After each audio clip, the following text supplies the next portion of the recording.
Hey, guess what? Mic's on now, so we'll do that all over again. Hey, welcome to another Ready, Ted, Go podcast Monday night. Shaking it up a little bit tonight. Coming in a little bit earlier in the week, trying some things out. Hope you guys had a great weekend. It was an incredible weekend of college football in the SEC. But just in general, it was an incredible weekend. I know down here in Florida, we had some really good weather. So that's really awesome. Man, I could not go any farther without mentioning it is a great week this week. Why? I have all my Georgia gear on purpose because it is officially Georgia-Florida hate week. So we officially start the week of revving up for the world's largest there we go. The world's largest outdoor cocktail party. And I don't care what it's supposed to be called. That's what it is. I don't care what it is. That's what it's called. That's how it is. So we're going to preview all the games for this week, week 9 of college football in the SEC. And also, go Dogs. My beautiful wife, Jennifer, is actually online tonight. She tells me all the time, she's like, I would go in there and listen, but I don't know what you're talking about in there. But she does know Georgia football. So shout out to the Dogs this week. It's Georgia-Florida week, and I'm excited. I'm excited because it gets us one step closer to the SEC championship and seeing if we get these picks right to see who's going to end up in Mercedes-Benz Stadium playing for the SEC championship. But before we go too far tonight, let's recap a little bit of week 8. Man, I would have to start right on the Alabama-Tennessee. I think it would be incredibly unfair not to start there. I'm going to be honest with you. I had a prior obligation, so I could not watch the entire game. So I watched the first half. And unfortunately, I watched not enough of the game to understand that if I would have never turned the game back on and came and looked and saw what the score was, I would have been like, what in the world happened? Like, how did that happen?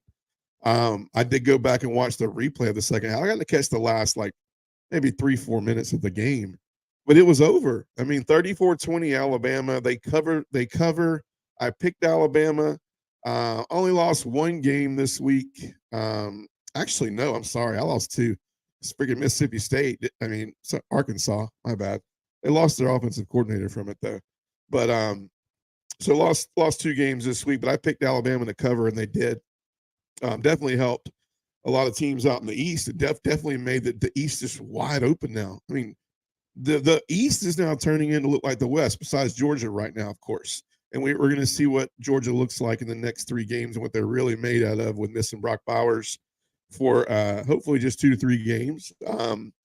But before we do that, so, man, Tennessee, if you watch the first quarter, man, they couldn't be stopped.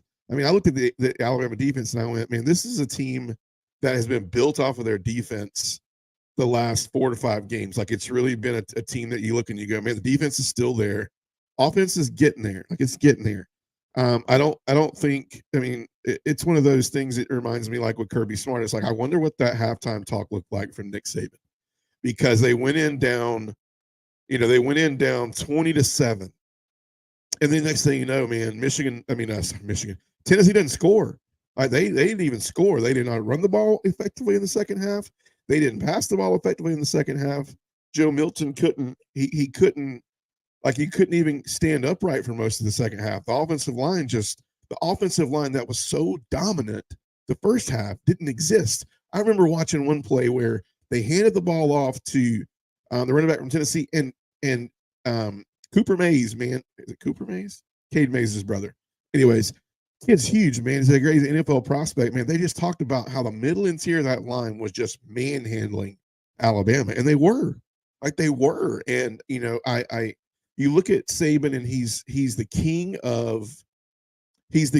of halftime adjustments. I mean, I think we can all say anybody that's been in the Saban coaching tree, they have some sort of halftime adjustment DNA in them, right? So we go into this, and you just look and you go, Tennessee looks like they can't be stopped. I mean, they just every route they ran, there was so much space between the receiver and the corner. There was so little pressure on Joe Milton. And I mean, it's not that he was standing back there and had all day to throw. He would run around a little bit, but man, it just, I think he was 9 for 9 his first 9 for 10 on his first 10 passes, and the 10th was a drop. So you would not have thought that this was how it was going to end.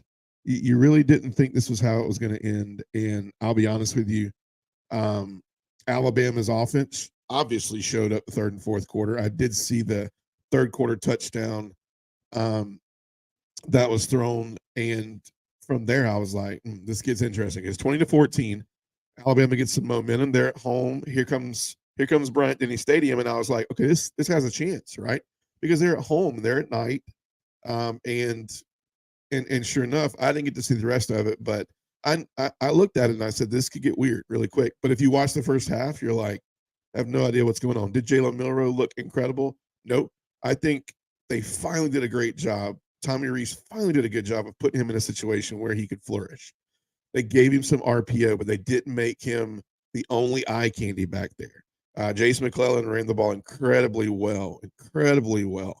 I think the key in the second half was the defense putting the offense in better field position in situations. Um, they ran a lot more cover one, cover zero second half. When I went back and looked at it on the SEC final, the part I didn't see, what I did see was they ran a lot more cover zero, cover one, and they really just put their corners on an island and said, look, here's the thing. We're not going to lose because they're just driving the ball down our throat and we have, 20 yards between you and the receiver. Because if you look, man, those ladder routes that Tennessee is known for, they were just there. I mean, ladder routes are what Tennessee and Heupel are known for, and they love to spread those receivers way out past the hashes so that you got to play, you got to play one-on-one ball. And I remember the Georgia Tennessee game from last year where but you had to have athletes, and Georgia had athletes at the linebacker position. Georgia had athletes, obviously, on defensive line. And so it really was a 1v1 type thing. And we're fortunate that last year that Georgia had incredible athletes. Alabama still has incredible athletes, regardless of whether or not the Alabama of old on defense. They still have 4 and 5 star recruits back there that every team in the nation wished they had. Mind you, that some of the top 10 teams in the country don't have near the 5-star and 4-star caliber that Georgia and Alabama have, and they're playing really well, playing really really well. So Alabama wins. They go to 7-1. Tennessee goes to 5-2, makes the SEC East much more. It's the sole. I mean, the sole second place person is Florida right now. Which I mean, I'm sorry, I forgot. The sole tie for second place right now is Missouri, Florida, both with 1 loss. And so here you see how important the Florida game is, um, how important the Missouri game is. So we'll see how it all pans out. Ole Miss went to Auburn. Man, I wanted Auburn to do well. So it was a setup to where they should. Night game, Jordan Hare. Ole Miss got off to a quick start. I think Auburn played really great defensively, really great against a high-powered offense like Ole Miss. But when you look at everything and you look how everything ended up, and you look at Jackson Dart and how effective he was at throwing the ball, Jackson Dart was much more effective throwing the ball this game. However, it was Quinshon Judkins and the running game that got them out a lot of binds early on. Those 14 points are what came back to hurt Auburn. Auburn had penalties that put them in those positions a lot in that first and second quarter. Dumb penalties, like dumb holding penalties, defensive pass interference penalties. And granted, they might have saved touchdowns, but I thought Auburn had a really good chance in this, and they had it. It was set up really well. I'm going to say this. I don't think Robbie Ashford is the guy at Auburn. Like, I think that's got to be next, man. I think it's got to be out. It's time. Either do one or the other. If it's Peyton Thorne, play Peyton Thorne more. Here you are. You're 3-4, right? You're 3-4. There's a kid. Let me get this kid's name right, because there's a kid from Auburn who is the third string. Holton. I want to say his name is Garricker. Somewhere of that nature. Heard a lot of good things about this kid. Heard he's a really, really great leader. Really great. I mean, the quarterback is a leadership position, right? I don't think this whole two combo thing for Auburn, it's not working. It's not working out. There's no affirmation. I talked about this 2, 3 weeks ago.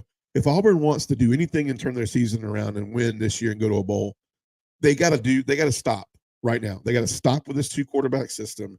Robbie Ashford needs to be a slot receiver or put him into some play schemes that are not. When Robbie Ashford walks into the game, the entire team thinks run. Sorry. And guess what? There's tape that shows they do it. So I don't understand how that works. I mean, there was a play where Ashford took snap and Ole Miss just said, screw it. And they sent 9 out of the 11 players, and the safeties were the only ones on an island, and they guessed right. Why? Because they were going to live and die by the fact that Robbie Ashford is not going to. And when he did throw it, he threw a pick. He might have thrown 2 picks. I don't look at the stats, but I mean, Quinshawn Junkins, 21 carries, 124 yards. When Quinshawn goes, Ole Miss goes. Jackson Dart threw the ball much better, 202 yards passing. A TD did though have that 1 interception, and man, oh man, it's just weird, man. It's 2 quarterback system. Hugh Freeze, I don't want Hugh Freeze and the Auburn fan base to I don't know, man. I want everyone to know that I do think that Hugh Freeze is still a great coach, man, but I'm just it's foggy, man. Like I might have some Auburn people on and I do on my Facebook feeds. If you haven't already done, go Ready Ted Go. Go follow me on Facebook. Go follow me on Ready Ted Go SEC on TikTok, and then Ready to Go on YouTube. But if you haven't done that, but I know I got some Auburn guys out there and gals. But here's the thing, Auburn guys and gals. Hugh Freeze is still the guy. Is there something going on behind the scenes? Please, Lord, tell me that the Auburn fan, like not the fan base, but the Auburn, like, what do you call it? People that give the money, NIL backers, like they haven't already walked in the office and told Hugh Freeze, listen, you got to play these, you got to play this, and you got to play that. Please tell me this hadn't happened, because I'll be honest, I really enjoyed myself down in Auburn. I love the fan base in Auburn.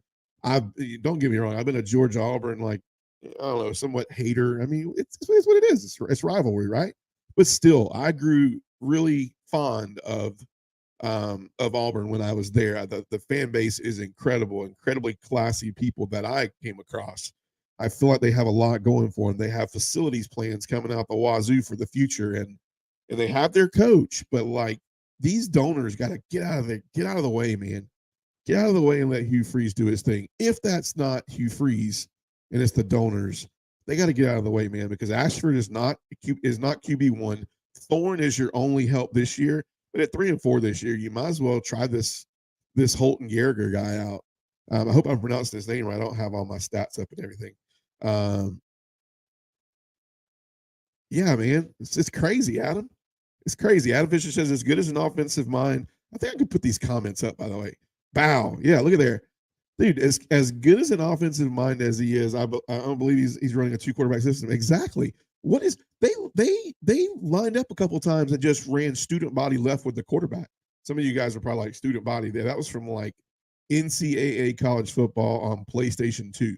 Student body left, man. It would score every time. I had Garrison Hurst on Georgia's offense, man, and I would just, and granted, I think the game was on like rookie level, but just run it left. You just want it, run it right, and little shout out from my wife right there. Go Dogs. Yeah, so it's like, what's happening? Like, what's going on? What is going on in Auburn? The defense looked really good. Like, I really was impressed with the defense. I really was impressed. Ole Miss's offense is good. It's legit. It's legit as any offense in the country. And they did really well. They held them to 14, really, because if you look, the late third quarter touchdown and then the fourth quarter touchdown that came, they just kind of chipped away at them. And Auburn scored in the fourth, but I don't know, man. I'll hop off of it, but they're just not. Robbie Ashford is not the guy in Auburn. He's not the guy in Auburn. Peyton Thorne, I heard from a birdie that they gave him NIL money, so it's like, we got to use that money wisely. Yeah, no. Honestly, put the best guy in, let him play. If that's all you got, and that's all you got. But you know what? The team doesn't deserve to go out there and have to be loyal to 3 guys. You're loyal to anybody in the quarterback position. Don't get me wrong, but you got to have confidence in what's going on. And when the offensive line looks at the defensive line, and Robbie Ashford runs into the game, and the offensive line goes, "We don't have a freaking chance right now," because everybody and their mama knows we're run blocking right now, and we don't have a chance. So Hugh Freeze has got to fix that. If it's donors, they got to get out of his life, man. They got to get out of the main offices, man. Let that guy run the program at Auburn. Auburn will be better for it. LSU absolutely destroys Army, 62-0. LSU goes to 6-2, 4-0 at home. That's the key at home. Baton Rouge is hard to play in, man. I heard there's some nasty fans in Baton Rouge too. Like, I don't know. That's just a rumor. I'm not talking about them. I ain't witnessed it, but I heard LSU's got it's that's part of the home cooking. Going to play at LSU, man. I heard it gets a little nasty down there. So, South Carolina, Missouri gets the win, 34-12. South Carolina was never in the game. Shane Beamer, man, man. I think, and there's a couple I got 3 mailbag questions I'm going to answer. They're 3 very easy, direct questions that are going to set the night up before we pick them, but I'll stay off of it before we get to that part. But South Carolina just looked defeated from the jump. They looked defeated from the jump. Between South Carolina and Arkansas, I don't think South Carolina and Arkansas couldn't have put their points together and beaten anybody this weekend. That's unbelievable. Like, it's unbelievable. And South Carolina is in a very cream of the crop area to get players. South Carolina is a very good breeding ground for a lot of great high school players. I don't know what's going on. I honestly think they're getting players. I just don't know. I mean, Shane Beamer's he always talks about how this team is together and they're ready to go and they're doing this and they're doing that. I just don't see it. The best they looked was the first 2 quarters against Georgia this year. And Georgia's going to get everybody's best game. Florida's going to give Georgia their best game this weekend. It's going to be a tough game. You can't look at the point spread. You can't look at what's supposed to happen. It's Georgia, Florida. We're going to talk about it later, but.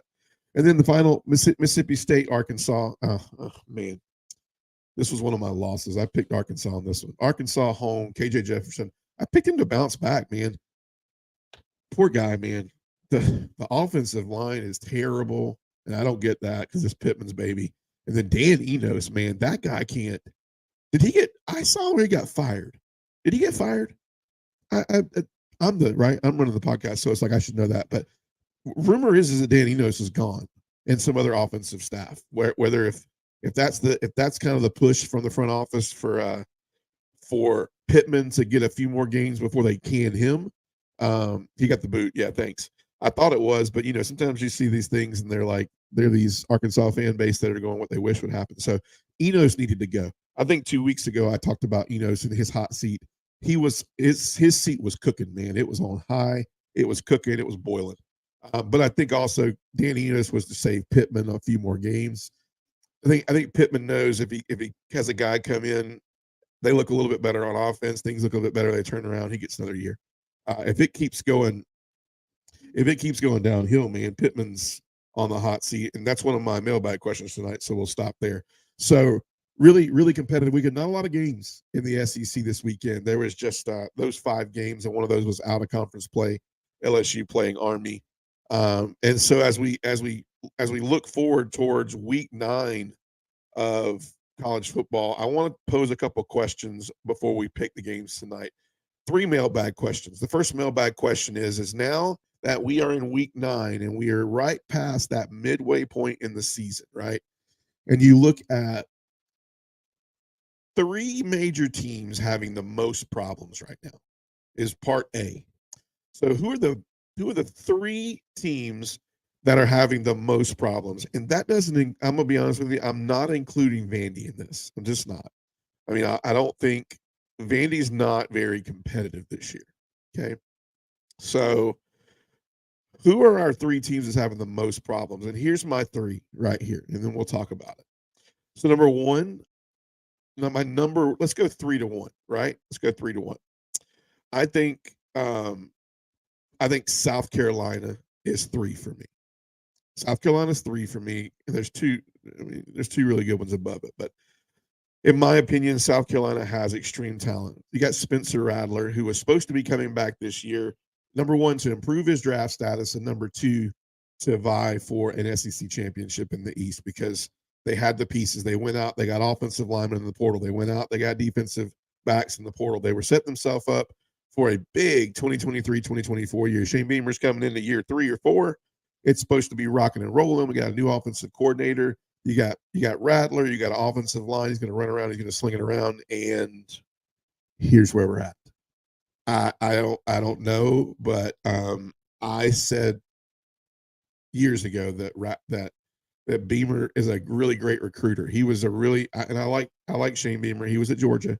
He was a great, we used him as a special teams guru kind of guy, and he got his break. He took some good things with him to South Carolina. He's a great recruiter. He really is. He recruited well at Georgia as well. He recruits well. He doesn't coach well. He doesn't. He talks about how his team should be doing this and doing that, but they're not. And they talked about how the week of practice, went well, and we talked about how we shut them down early this week, and it's like it doesn't matter. It doesn't matter if it's not showing up on Saturdays. At the end of the day, I mean, their schedule gets a little bit worse. Like it gets worse. And so right now, I think they're probably number 3 on my list of underperforming teams right now in the SEC is South Carolina. And then coming in for me at number 2 is Mississippi State. I think they're a huge underperformer this year because of the fact that, Will Rogers, the offense was going to change. You get a little bit more of a defensive philosophy with this new head coach at Mississippi State. Yeah, it's a little more organized than just slinging around off a sticky note. But I'm disappointed in Mississippi State, man, because Will Rogers is an incredible talent. They got some good receivers there. I just think they should be performing a little bit better. They haven't had an extremely tough schedule. Their tough part of their schedule is actually awaiting them. They're 4-3, but I think they're underperforming more than South Carolina is. And my number 1 underperformer is Arkansas. We talked about it, but we thought we were getting it right. And granted, you can say Sam Pittman's been through defensive coordinators and he's had to go through this. And he went into the portal and he got some guys left and right. He got some Georgia guys. He got some mentality guys out there, but I like Sam Pittman. I was sad to see Sam Pittman leave Georgia. He's an incredible offensive line coach. Incredible. That's why I'm like, why can't the offensive line block anybody? Like, I don't understand. And at the end of the day, too, it's like KJ Jefferson is a really, I think I did a little thing 2 weeks ago where I said, if these teams right now, KJ Jefferson is the 3rd or 4th best quarterback on anybody's team right now. And I think I went down it. Would KJ Jefferson, would Kentucky want KJ Jefferson right now? You dang right. Devin Leary is brutal right now. Mississippi State, they benched Will Rogers. So they're obviously having second thoughts about, is Will Rogers more turned to, I don't know, like a Hal Mummy type, Jarrett Lorenzen type, just fast-paced gunslinger type offense? Maybe. I don't know. Tennessee, Tennessee would take KJ Jefferson in a heartbeat, especially when Tennessee's running the ball much more effectively this year. Texas A&M, you dang right. KJ Jefferson would start at Texas A&M right now. Alabama, maybe. I think KJ Jefferson's a better quarterback all around than Milroe. Missouri, yeah, they would take him at Missouri. He's a top 2 or 3 quarterback in this league. Can't believe Arkansas went from a top 10 team 2 years ago to challenging Vandy for the. Yep, it is true, man. I feel bad for Sam Pittman too, man. I feel really bad for Sam Pittman because I like him as a person, but he's just not. They're not performing this year. They fired Dan Enos. And that'll buy him some time. But man, that's where we're at. That's where we're at, man. Second mailbag question of the night. Who do we think? Who are our top 3 teams that we didn't see it coming this year in the SEC? Top 3 teams we did not see it coming. We honestly thought, where did this come from? And 2 of them are in the East, to say the least. 2 of them are in the East, and I'm honestly thinking that all three of them are in the East. I'm on the fence about one of these teams, and it's because of the mere fact it's going to be more about how they finish. My third wow factor is kind of out of nowhere from the West. I wanted to get a West team in here, but I think a team that's performing really, really well on paper, they don't look so great, but as far as the eye candy effect about how they're playing and their defense doing enough to win some football games and their offense doing enough, Auburn has been a wow factor because I think I had them pick finishing kind of tied for like second to last in the West. I had Arkansas pick last just because, and I thought Arkansas would not be this bad. But I think Auburn has, for a first year coach in Hugh Freeze and what he's working with and the quarterback system that he's choosing to run right now, they, on paper, their record does not show. I mean, 3-4 doesn't show, 0-4 in the SEC doesn't show the body of work. And then my second team that I think is out of nowhere that shouldn't is Florida right now. Florida is a team that I thought nobody knew anything about Graham Mertz. Nobody knew anything about the defense.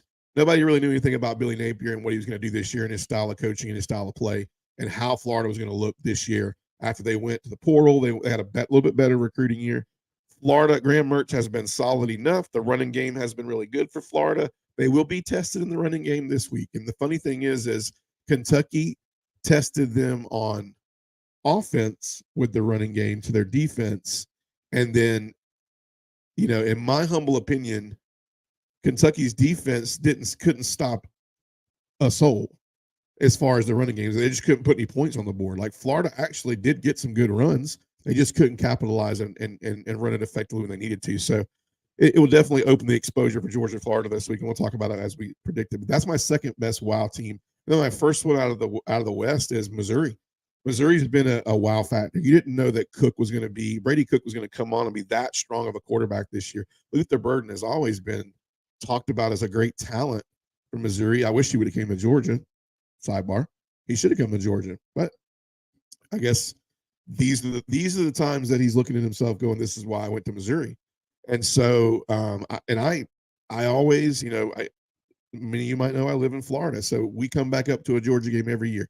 This year, we quote unquote said we don't have any really like extraordinary games on our schedule this year. This kind of just sets us up for slam dunk. We don't have any extraordinary games. And my exact quote was, let's go to the Georgia-Missouri game because Missouri always plays us tough. They always play us tough on defense, so on and so forth. It's just always that wonky, weird game. Well, guess what? Here we are 2 weeks out. We're not overlooking Florida by any means. We're possibly going in to play Missouri at home with the East on the line. So it's one of the biggest games of the year. But guess what? Georgia-Florida is one of the biggest games of the year because Florida's sitting there right with them. So it's definitely, they're my two surprise teams of the entire SEC. And then my third mailbag question tonight is we're looking at coaches again. So what do we think about there's three jobs. If there's three jobs going out the door this year, if three people are losing their job this year, who's taking their spot? That's kind of what we go with. And I'm not gonna hang out too much on who's taking their spot. This was a question that was posed in the Power Five, and I brought it to the SEC. So we could kind of go and speculate for days on who could take those jobs. We're just going to talk about who I think is not going to be in a job this time at the end of the year. My number three, who has to worry about it the least out of those three, but I think could possibly be out of a job. Man, it's really between 2 and 3 on me. I'm going to go Shane Beamer. I think Shane Beamer is a possibility that they could look deep, long, and hard at the program, especially after Rattler's gone. And Shane Beamer could be a little bit. His seat's definitely heating up a little bit. His ineffectiveness to win with a team that should be winning right now is not good. They're 2 and 5 right now, and I don't see it, man. A lot of interceptions by Rattler. He's on his back a lot. So yeah, they're probably, that's my third coolest. It's my coolest seat out of the three, but that's mine. My second one, in my opinion, is Jimbo Fisher at Texas A&M. I think they're going to take a long, hard look at his job at the end of the year. It might not come down to before the end of the year. He did win some games or so far has won some games he was supposed to. He's got to go to Hotty Toddy this weekend, though, and play Ole Miss. That's not going to help. Ole Miss is on fire right now. They're running the football incredibly well. Defense is not great. That's the Texas A&M's. It could be that game could be a wild one. There could be 100 50 points scored in that game. Who knows? Because that Texas A&M's defense is a good defense, but Ole Miss, when they're ready to score, man, they just score. That's why I was so impressed with Auburn this weekend. Auburn did a really great job on defense with Ole Miss. If you told me you're going to keep Ole Miss to 21, 28 points, I would tell you can score on them. Not with that offense though, and it's not the offensive scheme. It's the fact that you got Robbie Ashford and Peyton Thorne back there fighting over snaps, and none of them are combined better than KJ Jefferson, who's having a terrible year at Arkansas this year. A terrible year, not by his own account, but it's a team effort, man. And then my first one, who the seat that's the hottest right now, 100% hot, on fire, hot pocket style, is Sam Pittman in Arkansas. I'm worried about him. I talked about him a minute ago. I won't go too much farther, but I'm worried about him. I love that guy, man. He's just an incredible character. When he left to go he went back to Arkansas where his roots are. I want to see him do well, man. Just being a former dog, I want to see him do well.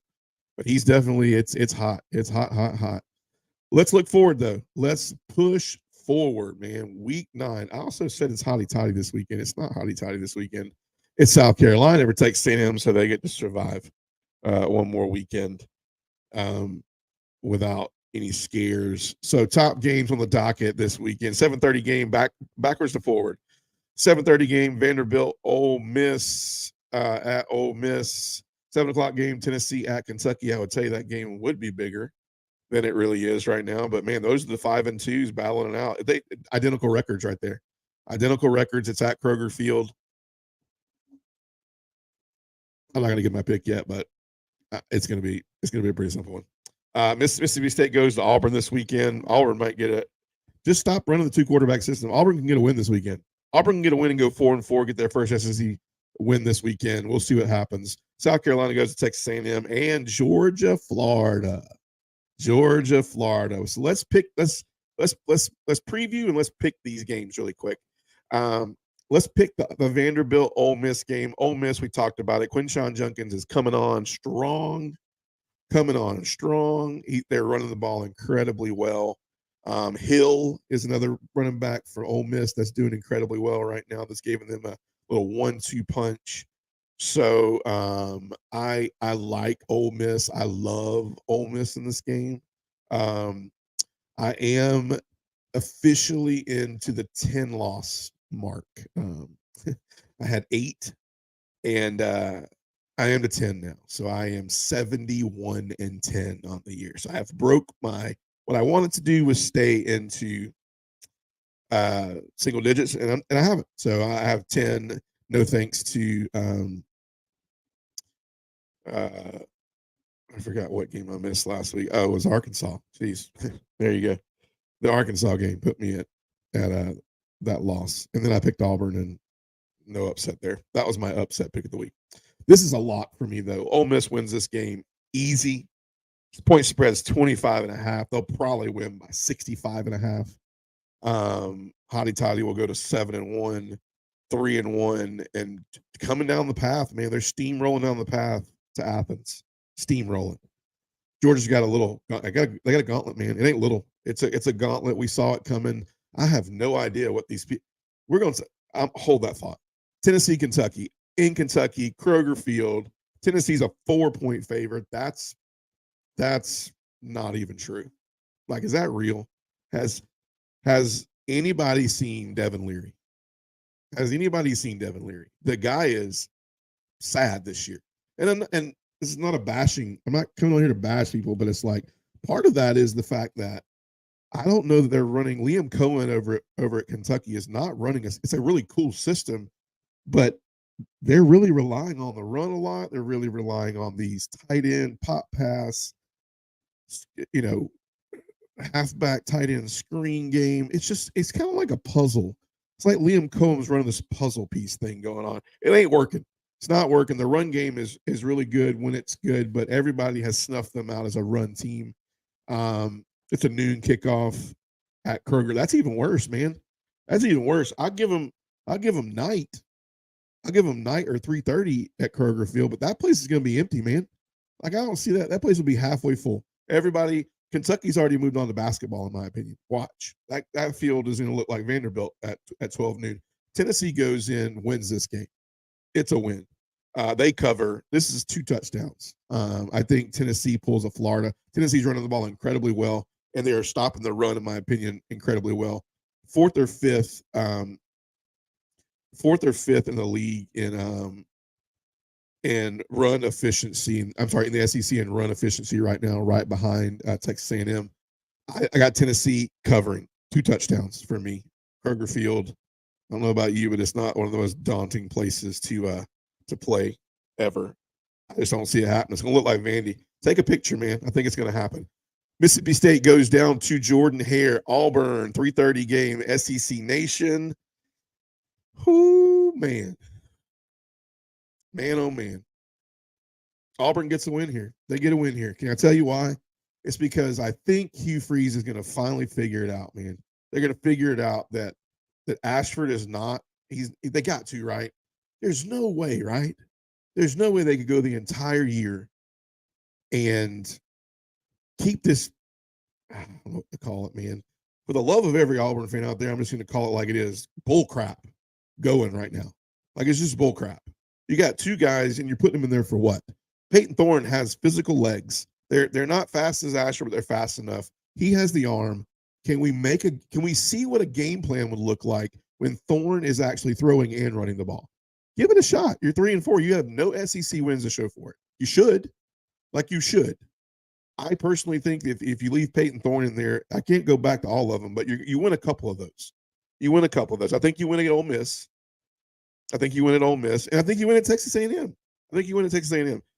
And for all we know, if we didn't have Brock Bowers, who knows? Would Georgia, Auburn be different? Maybe. I'm taking Auburn on this one. I don't know why. I will tell you, I don't like Mississippi State this year. They're my 3rd surprise team as far as their record. The coach, the play scheme, the no Will Rogers, the no defense. Auburn gets a win, 3:30 at home. Jordan here, they get their first SEC win. I didn't even look. They got Auburn 6.5. Hey, good. At least I'm not looking at the point spread and picking it, right? I got Auburn in this one. They cover. I think they 7 or 10. They're 7 or 10 better. Texas A&M, South Carolina, Shane Beamer. Shane Beamer. Man. Jimbo, noon. 12th man at noon. 12th man at 12. That did it for me right there. 12th man at 12. I got A&M. Man. A&M's 14-point favorites in that game. You can't tell, man. Oof. Yeah, man. Rattler's going to be running for his life. That defense is good at Texas A&M, man. The offense is not as good. And that's the crazy thing. You got Petrino and Jimbo, man, the offensive elderly of the SEC, and they can't figure life out right now. I got Texas A&M in this one, though. They cover 14 points. They'll cover pretty easy. And then Georgia, Florida. Ooh, man. I will tell you, I had Florida picked maybe where they finish. I don't know. I think Tennessee, Kentucky are going to I think Tennessee, Kentucky. Yeah, I agree with you. Let me throw that one up for you. I think Tennessee and it's the Kentucky for me. I had Auburn pick 4th, or maybe was it Missouri? They had Missouri, Auburn, or Florida pick 4th. But Florida has capitalized when they needed to. I think this point spread is weird. It's 14.5. Don't look at that point spread. Everybody plays Georgia well. This is an even 50-50 game. It's Georgia, Florida. Here's the strengths and weaknesses right here for Florida. For Florida, their strengths right now are they are running the ball incredibly well. I think the offensive line is doing really nice things. I think Mertz has not been in a situation where he was tested. It was a night game that I called that game in Tennessee, by the way, where Florida beat them at the Swamp. This is not at the Swamp. This is in Jacksonville, baby. Jacksonville. Georgia can't look ahead. But strengths are the run game. Mertz has got to be more of I think he has to be a little commander in chief out there. The game has to. This is kind of a Kentucky scenario, right? I think Kentucky was a little bit bigger of a game because both of them came in with different records at that time, right? But I think Florida needs to cover the agenda of ball control, run the ball effective, and defense has to stop the run and make Carson Beck one dimensional because there's no Brock Bowers. However, there is Oscar Delp and there is Pierce Spurlin, there is Lawson Lucky. You're going to find out who these guys are this weekend too. I'm excited. I'm excited. We're going to find out what we are without Brock. I agree, Adam Fisher. But I'm excited to see these guys. Lawson Lucky, I don't have these. You know what? Forget that. I might not have it, but I'm going to look it up because it's very important for you to understand something right here. And I wish I would have had this stat pulled before I came online. But let's go get it, right? G Day 2023 game stats. I think Georgia has still a top 5 defense right now in the country.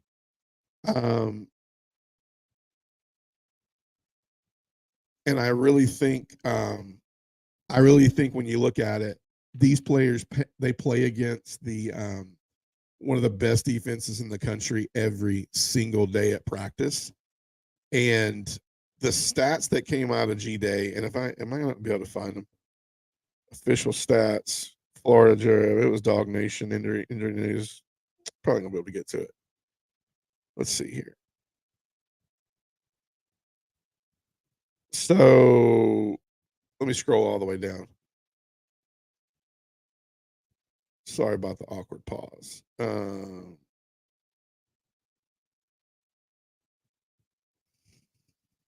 Here we go. So final score of the G-Day game was 24-19 red. Mekhi Muse was an absolute animal in that game. And then Lawson Lucky had over 100 yards receiving. He was playing, remember, for the second team offense. So he was going up against the first team defense. He had over 100 yards receiving, and he was really fun to look at. And Delp is a really solid. I like Oscar Delp too. This Lawson Lucky's popping out in my mind, man. I think this guy's just going to take over. He's just going to take this thing by storm. Him and Delp, man. Pierce Spurlin's a guy to look at too, but I think, man, I'm excited. I'm not excited that Brock's out, but I'm excited for you to see some of these guys behind Brock because people think I just want the media world to just shut up about Brock Bowers because it's like the team's not made off of Kirby Smart, and I quote said it. If you think Superman is real, that's where the mistake is. Superman is not real, and it's Brock Bowers, and nobody's going to come in and replace a Brock Bowers. Nobody has to come in and be Superman, because if you're going to come in and think you're going to be Superman on this team, then you don't need to be on this team. So it's not going to happen. But the keys for Florida is to do exactly what I just said. The keys for Georgia are, I think they need to run the ball effectively. I think the play action has to be a little bit more of a threat this game. I think Kendall Milton, hopefully, we'll see if he's ready to go. I think, everybody's giving. Yeah, let me throw this comment up. This is so true right now. Everybody's giving up on Georgia. Nobody's giving a chance to Georgia anymore because Brock Bowers is out. And believe me, that stuff's on that bulletin board, man. If you don't think Dom Lovett and Carson Beck and Dejon Edwards and the defense, I mean, Lassiter and the boys, Bullard, I mean, they're looking at that stuff, man. They're like, okay. And the tight ends, man, they are totally like, who are we? Do we even have a scholarship? Do we even play at this school? Any of those 3 tight ends can be starting at any Power 5 school right now they want it to. So I'm excited, but the narrative is going to be play action. I think we got to run the ball effectively. I think play action is going to be huge. And I think for the defense, we have to do like we did against Kentucky. The offense has to get out quick. The defense has to stop the run. Put it on Mertz, make him beat us with his arm. If you look at the DNA of Florida has Pearsall, Danny Pearsall, man. He's a kid to watch in this game. He's a game changer. He caught the pass that beat who Florida beat in the last seconds the other weekend. To South Carolina. Yeah, it was South Carolina. Caught that pass. Pearsall's he's a good athlete, man. Really good player, good kid. But I think if you put it on Graham Mertz, that's where Georgia wins the game. So yeah, this is Everybody's talking about how Georgia's schedule this year was very hokey, very just easy, like, what are we doing type thing. And here you look at it right now, and you got second in the SEC, tied for second in the East, Florida, Georgia, Florida. They're playing tied for second in the SEC East with Florida is Missouri. They play them the following week, and then by the way, kind of in a three-way tie for the West over there with Alabama. Has beaten LSU, it lost to Alabama. Bama beat Ole Miss, but hasn't played LSU yet. It's a three-team thing going on over there. That's who's the next three opponents are for Georgia.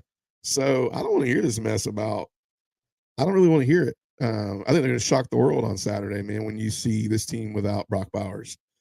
So let's pick it, man. It's a 3:30 game, CBS in Jacksonville. They've tried for the past few years to move this game back to a home and home. Hasn't made it yet. Will it? Who knows? Georgia's favored 14.5. I'm going Georgia on this one, obviously, not because I'm a Georgia fan. I want you guys to know this. Like, if it came down to the fact that I thought Georgia was going to lose the game by statistics alone and what I see from both teams, I would pick the other team. But on paper and what I've seen right now, I don't think Florida wins this game. I think Georgia wins this game. I think the big game that they can't look ahead to is Missouri, but Georgia wins this one. They're going to have to run the ball really well. Defense has just got to stop the run. Defense has got to stop the run, play really well up front, play physical, control the narrative of the game. It'll be fine. Looking for a great week in SEC football. It's Georgia, Florida week, man. It's Georgia, Florida week. It's Georgia, Florida week. Napier, what has Napier got in his bag of tricks? Does he have anything for Georgia? Who knows?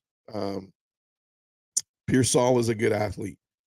ETN is a really great athlete. Mertz, all he has to do is just manage the game. He has to manage the game. The offensive line plays well. One thing that Georgia's had a problem with this year is getting a lot of pressure on the quarterback. Is it because the defensive line is not the defensive line of old? Is it they're playing the great offensive lines? Is it because everybody knows Georgia's going to get there quick, so they tell the quarterback, hey, you got a 2-3 step drop and you got to get rid of it? Don't know. Couldn't tell you, but I will tell you this. We'll see again because Florida has a really good, in my opinion, a really good offensive line. So we'll see. So it's going to be a great weekend coming in to Georgia, Florida weekend. Looking forward to it. If you haven't already, share the podcast, share at Ready to Go. Would love to have more viewers, listeners. Would love to, not because of the fact that I just want numbers, because I would love to talk SEC football. Adam Fisher, we should get you on here next week, man. We should get you on here, man. You guys need to hear the Fish talk about Georgia football, man. Guy's super passionate about Georgia football, but he knows his football too in the SEC. So, and you're my number one fan, man. All right, as we shut it down tonight, let's review really quick. We got Texas A&M getting out of Dodge, winning this weekend. Georgia winning at Florida. Auburn getting their first SEC win at Mississippi State. Kentucky, I don't think they're getting through Tennessee this weekend. And Ole Miss is going to clean up on Vanderbilt. It's going to be a good weekend. You guys have a safe one. You guys enjoy some football, enjoy some family time. And as always, SEC is the best conference in college football. Have a great weekend, everybody. Bye-bye.